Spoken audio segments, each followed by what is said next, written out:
Hi అండి. ఈరోజైతే fish మార్కెట్‌కి వెళ్ళామండి. అందుకనే అన్నీ కొద్ది కొద్దిగా అంటే కిలో, 2 కిలోలు, 3 కిలోలు అన్నీ తీసుకొచ్చాను. నేనెప్పుడు కూడా పీతలనేటివి వండలేదు. పీతలనేటివి ఫస్ట్ టైం వండాను. చాలా టేస్ట్‌గా అయితే వచ్చాయి. కానీ పీతలు ఎప్పుడూ రైస్‌తో కాకుండా ఓన్లీ ఒట్టిగా తింటే చాలా బాగుంటాయి. నేను వాటి కోసం అయితే మసాలా ఇలా చేసుకున్నాను. కొద్దిగా ఆవాలు, జీలకర్ర, మెంతులు, అట్లానే ఎండబెట్టుకున్న టమాటో, ధనియాలు, మరాఠీ మొగ్గ, బిర్యానీకి సంబంధించిన అన్ని లవంగా, దాల్చిన చెక్క అవన్నీ కూడా వేసుకొని వేయించి మిక్సీ జార్లో తీసుకొని మెత్తగా పొడి చేసుకున్నాను.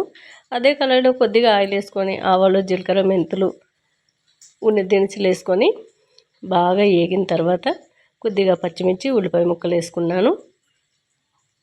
అవి కూడా బాగా వేగిన తర్వాత కొద్దిగా కరివేపాకు వేసి అల్లం వెల్లుల్లిపాయ పేస్ట్ వేసుకొని మనకి ఈ పీతలు ఇగురు అనేది ఇలా ప్రిపేర్ చేసుకుంటే చాలా బాగుంటుంది.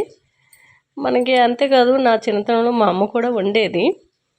కాకపోతే ఇలా కాదు, మనకి మెంతులు, జీలకర్ర, కొద్దిగా ధనియాలు వేయించి దాంట్లోనే ఒక 2-3 స్పూన్ల వరకు రైస్ వేసేది.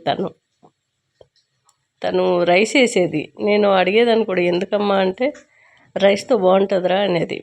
ఇంకోసారి అలా ట్రై చేయాలి. నాకు ఇవి వండేటప్పుడు గుర్తొచ్చింది అనమాట, మా అమ్మ రైస్ కూడా వేసేదని. ఇలా చేశాను, కానీ ఇలా చేసినా బాగుంది. నేను ఎప్పుడు కూడా పీతలు ఒట్టిగానే తింటాను. రైస్తో కానీ మనకి దేంతో కూడా బాగోదు అసలు. నిజం చెప్పాలంటే ఒట్టిగా తింటే చాలా బాగుంటుంది. ఈ పీతలు వండేటప్పుడు చాలామంది మనకి ఇలా ఉప్పు కారాలు వేసి దించేసి దగ్గర పడినాక దించేసే కంటే కూడా ఒక చిటికెడంత బెల్లం వేసినట్లయితే, కొంతమందికి పీతలు తింటే అరగదు, ఎక్కువగా అరగని ఫీలింగ్ వస్తూ ఉంటుంది.